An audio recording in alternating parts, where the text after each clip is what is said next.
This is Ryobi ONE Plus 18 volt 1 gallon wet and dry vacuum cleaner.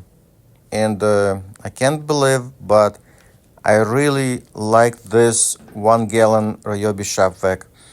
I even like it better than M12 Milwaukee vacuum.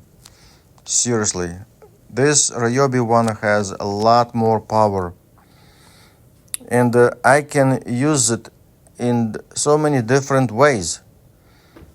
Anyone who works on home improvement projects knows the importance of vacuum that can handle bits of sheetrock and other household debris.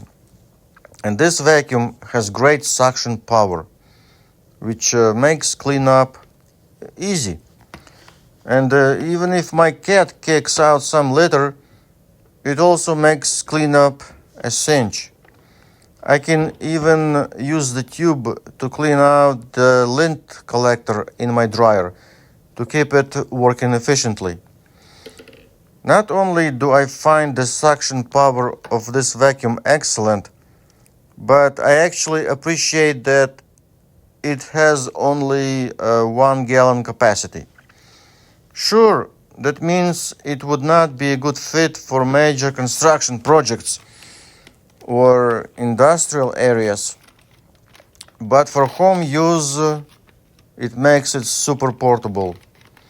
It's not hard to carry this vacuum around to where I need it. And for at-home projects, the 1 gallon capacity is big enough to take care of what I need. All in all, I find this vacuum a great addition to a handyman's toolkit.